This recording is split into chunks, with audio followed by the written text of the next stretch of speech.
This video is brought to you by Reaper Apparel Company. Stay tuned until after the video to learn how you can save 10% off of your order.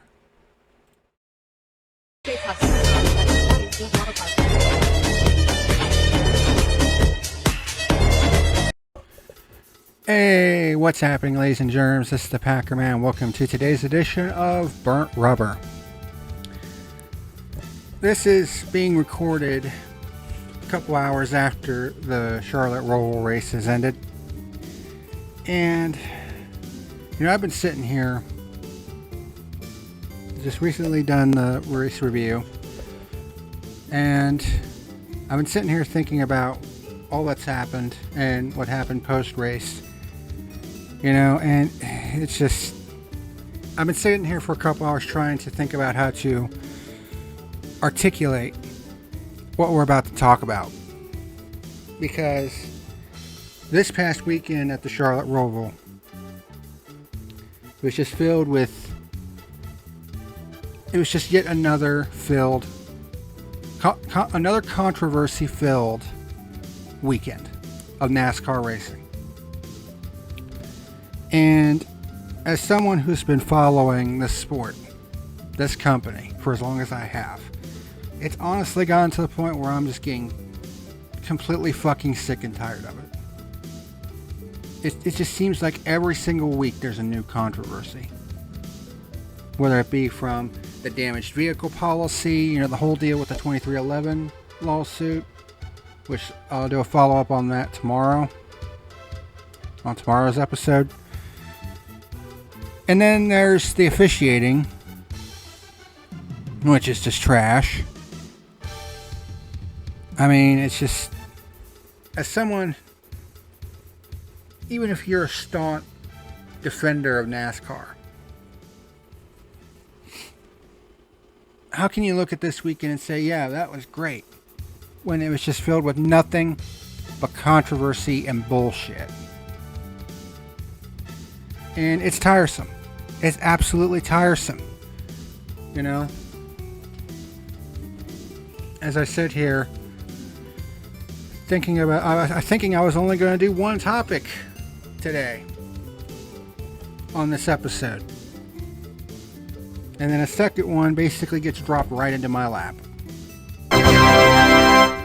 You read that correctly. For those that are not in the know and hasn't been on social media the last 24 hours, or I guess the last 12 hours or so, Alex Bowman was disqualified from the Charlotte ROVAL for being underweight. So basically, this is what series director Brad Doran had to say about Bowman's car being underweight.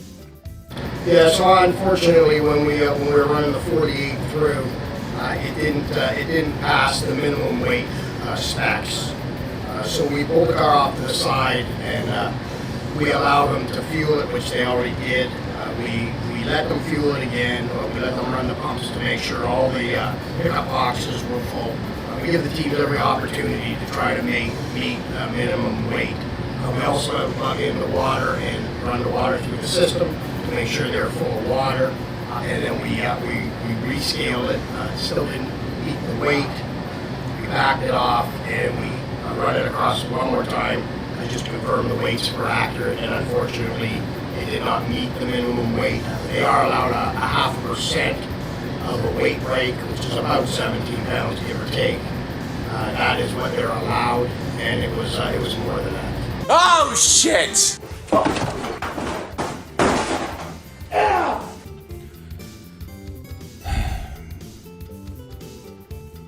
I feel for you Bowman fans.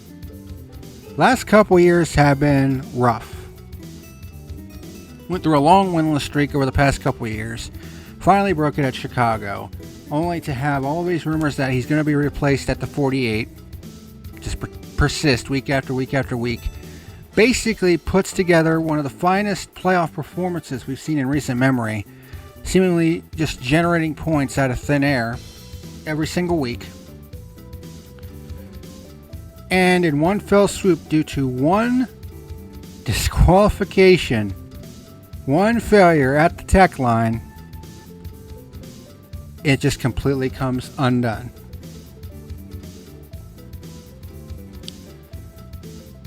And by the way, the disqualification not only relegated him to a 38th place finish, dead last, but he also won stage 2. And that has been completely wiped out as well. So he lost all those points, and as a result ended up 20 points below the cut line. There are two kind of shitty things that come out of this. One is a personal perspective, admittedly, and the other one just sucks because, you know, I watched the end of that race and it was just pretty cool in my opinion, and it just renders it obsolete. First thing is Joey Logano, who was knocked out of the playoffs by 4 points by virtue of Alex Bowman's disqualification. He is back in and is now a part of the round of 8. And let me tell you something. When I didn't know about it at first. I had just finished the race review for the Charlotte ROVAL and ended the stream. Got on social media and saw that. And that was when I recorded the instant react video, the short little react video of the tweet saying that Alex Bowman had been disqualified and Joey Logano has now been promoted to the round of 8.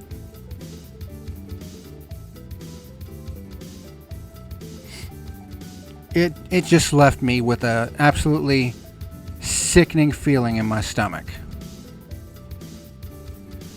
Because everybody's always been talking about, you know, the even-numbered year. And it's an even-numbered year, which means it's going to be Joey Logano's year. And we thought that we had finally broken that this year with him getting knocked out in the round of 12.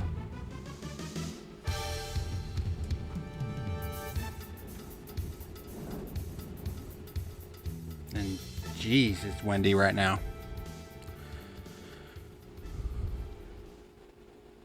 But I swear to God, if Logano ends up winning the championship because of this, I mean, that's it.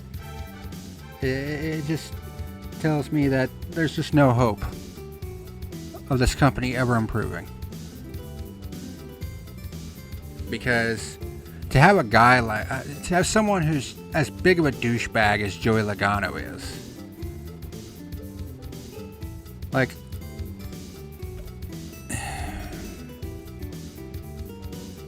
to basically be given a get out of jail free card is sickening. Because while Joey Logano might be a fine race car driver, I can't stand the motherfucker. Because he's a two-faced dickhead. And to see him basically get a second life out of this. Seeing him get that one-up mushroom, I mean, it left a sickening feeling in my stomach.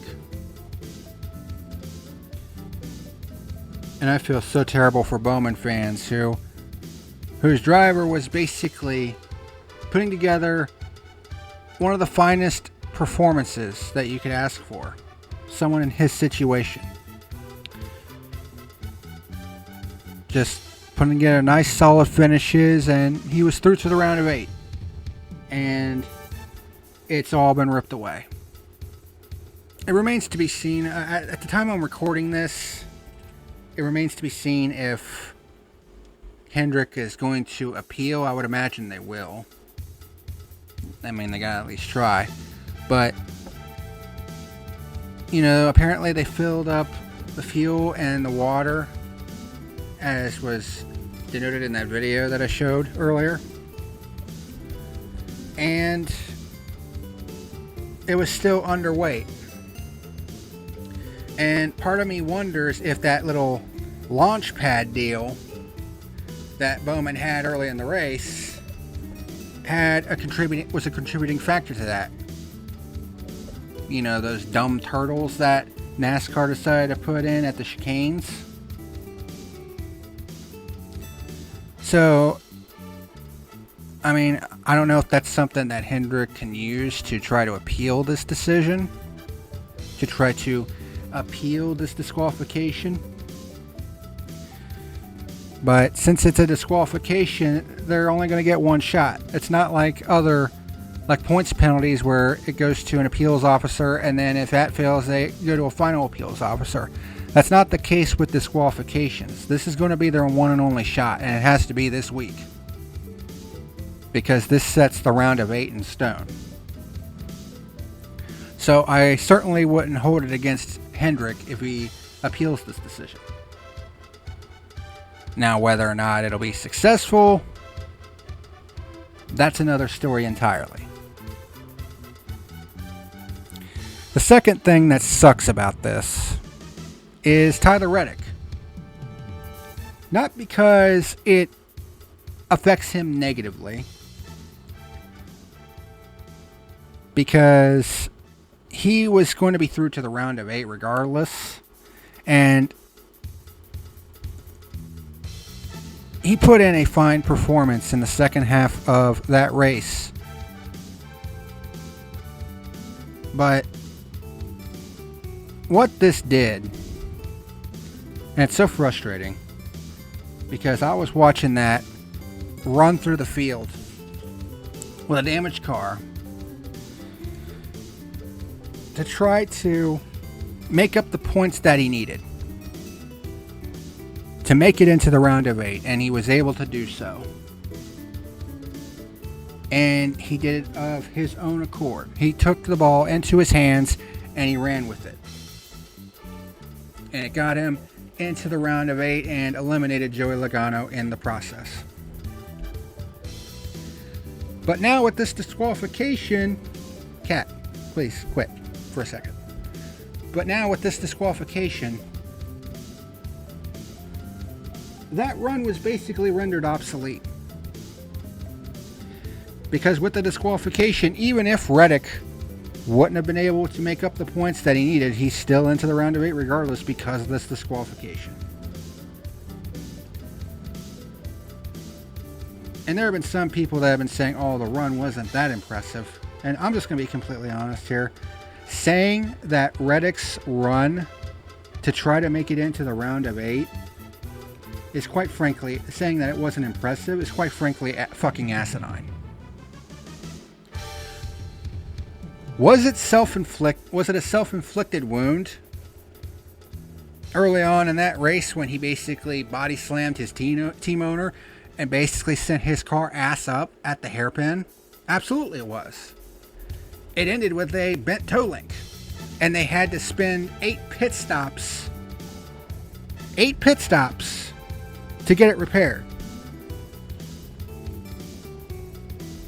And I think Reddick realized that it was on him to try to make up for things. So when that final caution came out, the third and final one for Austin Dillon's loose wheel, I wasn't monitoring the radio between them or anything of that nature, because I watch this shit on TV and I formulate opinions based on that. I can only formulate opinions on what I see. But I would have to imagine that Reddick realized that in the position that they were in, him and his crew chief probably had a conversation. And they realized that they were not going to make the round of 8 with things as they were at the moment. And I don't know, I don't know, but I'm pretty sure Reddick would have been like, let me come in and get 4 tires and put me on offense. Because, if it was me, in that situation, I would have been like, I want to make up for what happened earlier in the race. Cat, quit trying to chew on the camera.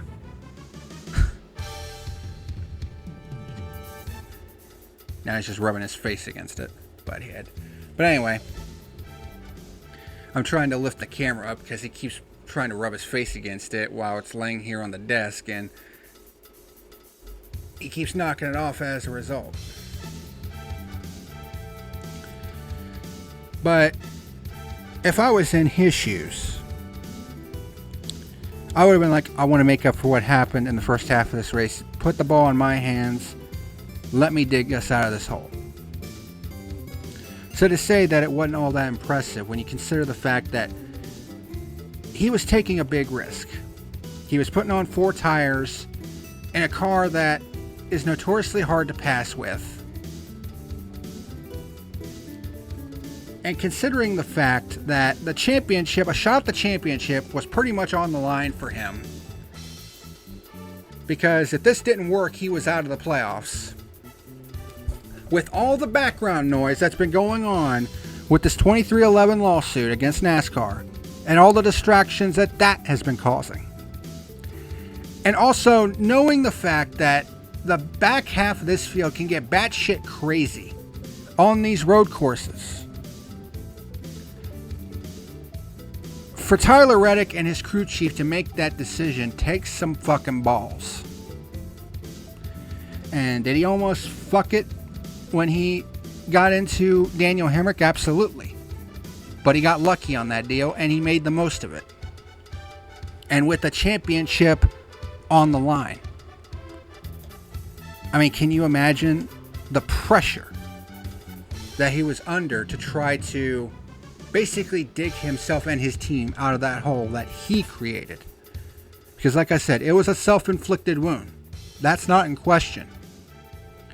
But to say that his run through the field to get himself and his team into the round of 8 is not impressive is quite frankly disrespectful to Reddick and his competitive spirit.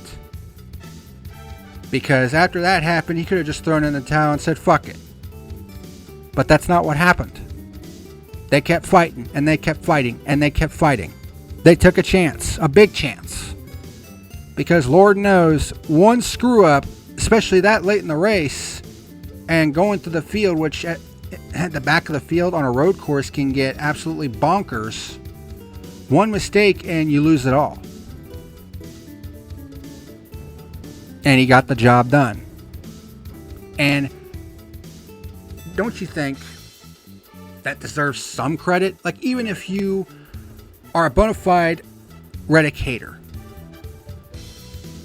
you can't help but at least be somewhat impressed with the grit and resilience that this team had in the face of overwhelming adversity. So, to say that it wasn't that impressive is quite frankly fucking ridiculous. But at the end of the day, it doesn't matter anymore because this disqualification has rendered that run completely meaningless. Because even if he wouldn't have accrued the points that he needed, he still would have got in because of Bowman's disqualification.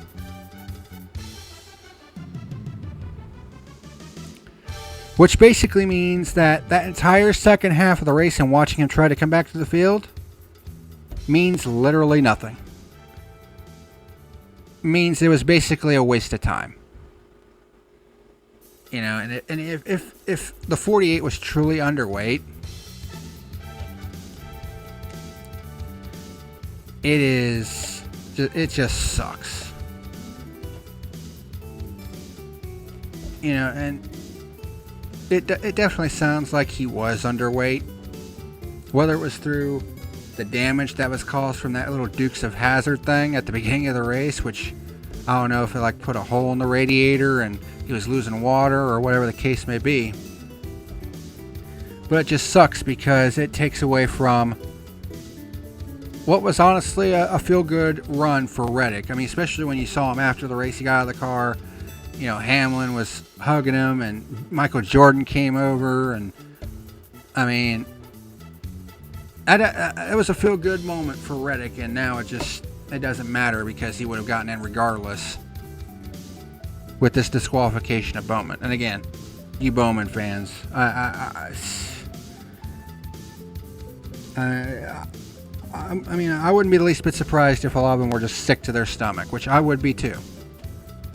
Because, I mean, that is a kick in the nuts. To think that your driver is through to the round of 8, and considering his performance in the playoffs so far, I mean, he would have been a dark horse pick to make the championship four, at least on points. Of course, being a former winner at Martinsville meant that he still could have won his way in. And unless this appeal is successful, it's all completely down the drain. All that work to get into the round of 8, to have such a consistent run through the playoffs, to have it come to an end due to a tech line violation.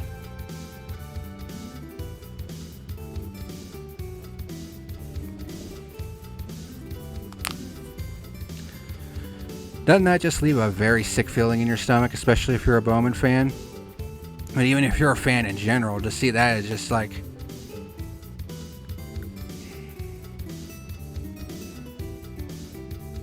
Like, I saw that on social media, and I was just like, you gotta be fucking kidding me.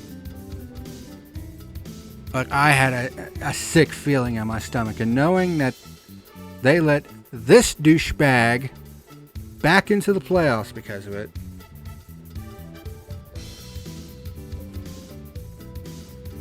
And it's not like Joey Logano's done anything wrong as of late. I just don't like the guy. But that wasn't the only fuckery that happened this weekend. The Xfinity Series got a dose of that too. And in this case, it was just screwy officiating that probably ruined the end of what was a pretty damn good Xfinity race. So, the Xfinity race at the Charlotte ROVAL. It was basically built up to be a huge heavyweight fight between the guys that were trying to get into the round of 8, like Allgaier and Sam Mayer, who's pretty much a road course specialist, because 4 of his 7 wins in Xfinity have come on road courses. And then he also had the 2 gargantuan road course aces in AJ Allmendinger and Shane Van Gisbergen. And you had all this crazy strategy going on, some great racing. I only saw bits and pieces of it, but from what I saw, it was some pretty damn good racing, and it was shaping up to be one hell of a finish. Then, with 2 laps to go, Leland Honeyman, apparently from what he says, he cut a left rear tire down, and it basically plunged his car balls deep into the tire barrier. And NASCAR threw the caution flag, setting up an overtime finish, which sucks, obviously. Here's the thing, though. This is what's the most frustrating about this. NASCAR throwing the caution, as much as I hate to say it, it was absolutely the correct call to make, because Honeyman's car, it was not getting out of there. Like, you saw the thumbnail for this video. It was buried balls deep underneath those tire barriers. Like, it would have taken the jaws of life to get him out of there in any semblance of a quick amount of time. So he was not getting out of there. So throwing the caution was the correct thing to do. The problem is, they waited until the very last fucking moment before Parker Kligerman, who was leading the race, and it looked like he was well on his way to his maiden victory. They waited until he was that close before throwing the caution flag, as you can see on the screen. The yellow lights came on before he took the white. Here's the thing, though. A lot of people thought that he had already taken the white before the yellow came out. And a lot of people were already saying that he had won the race. And then NASCAR was like, he didn't take the white. The yellow came out beforehand. And everybody's like, huh? What the fuck, man? And the excuse that a lot of NASCAR defenders are saying, well, it was a time delay on the caution.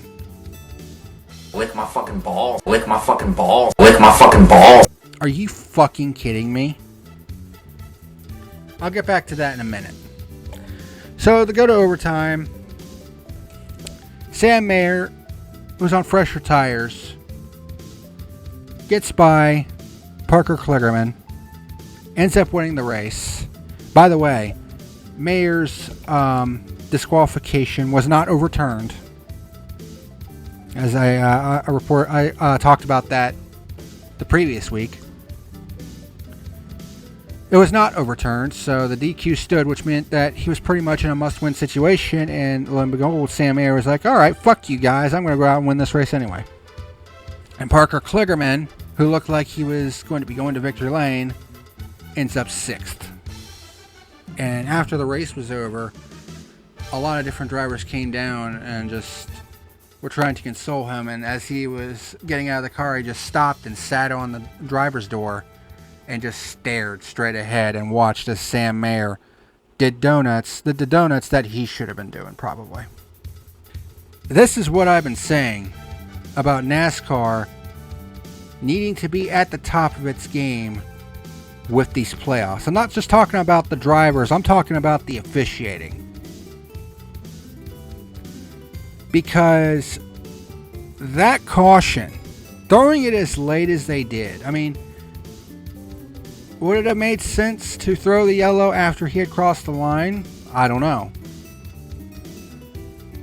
I mean, it would have sucked to end the race under yellow, but, you know, I would have been like, that's just the way it goes sometimes.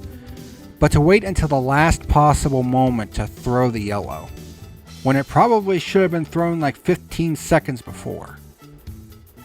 This might be the most incompetent group of officials that I've ever seen in sports. And let's be completely honest here. Officiating in a lot of the major sports right now is bad. Like some of the missed calls in the NFL, even when they have replay available, it's awful. And then you look at NASCAR and it's just like, Jesus Christ, it makes all those other sports look just unbelievable in terms of officiating in comparison. And the other frustrating thing is the fact that it was the right call, but they waited way too fucking long. Way too long. And if you're going to wait that long, then how about doing the fucking sensible thing and just waiting for him to cross the line then? Or, I don't know, throw the caution when it's supposed to be fucking thrown. I'm reminded of the fiasco that we had at the end of the Brickyard 400, where it was literally the same fucking situation. When you had Ryan Preece get spun out off of turn 2, and he wasn't getting going because 1, he had hit the wall and his tires were down, and number 2, he was out of gas. And they literally waited like 38 fucking seconds to throw the yellow. It would have sucked to have yet another overtime, but it would have been justified in this case because that 41 car was not moving.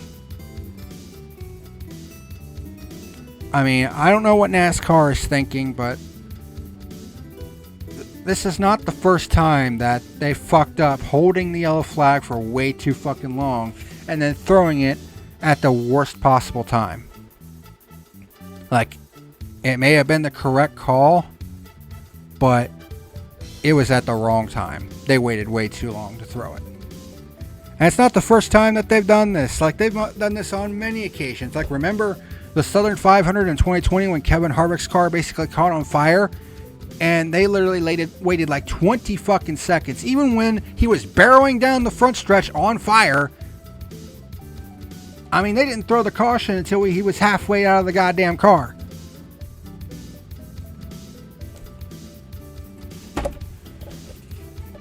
Like, I'm just gonna be completely honest here. The amount of fucking bullshit and controversy and just dumb officiating, I mean, it's at the point of lunacy at this point with this company. We need to fucking clean house.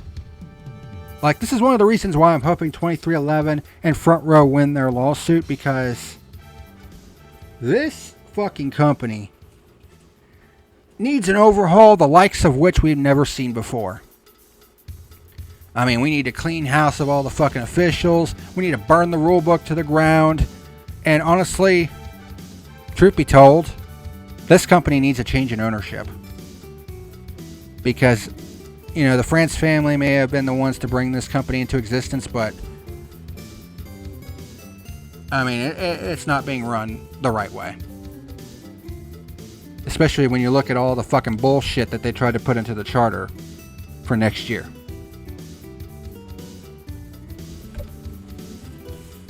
I mean, it's honestly gotten to the point where it's just completely fucking tiresome. Like, I am sick to fucking death of having to talk about controversy after controversy after controversy after controversy after controversy every single fucking week. Like, I want to talk about some positive shit for a change. Are we ever going to get that again?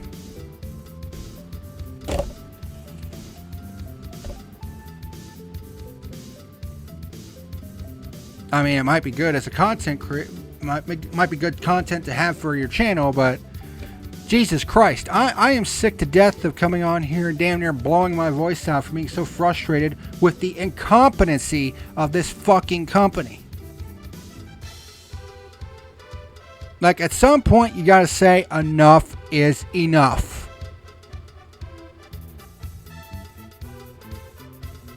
And I'm gonna say those 4 words again that you've heard me say so many times over the past couple years.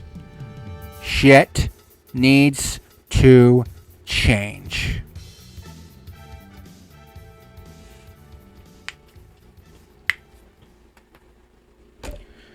But what do I know? I'm just an asshole with a microphone. You know. But whatever. It is what it is. Just wanted to go on here and get all that off my chest.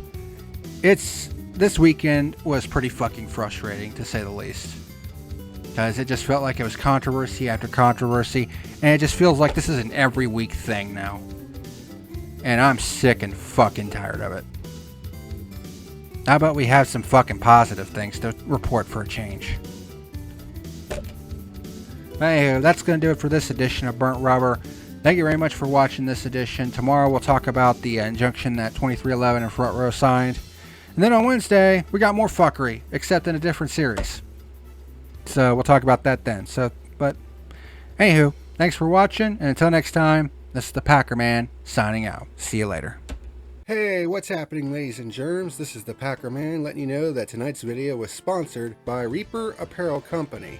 By clicking on the affiliate link down below in the description box, you'll be able to browse through many of their different wares, such as hats, t-shirts, hoodies, and other cool items. When you place an order and you go to checkout, be sure to type in the code PackerMan and you'll be able to save 10% off of your order. Reaper Apparel Company. Apparel to die for.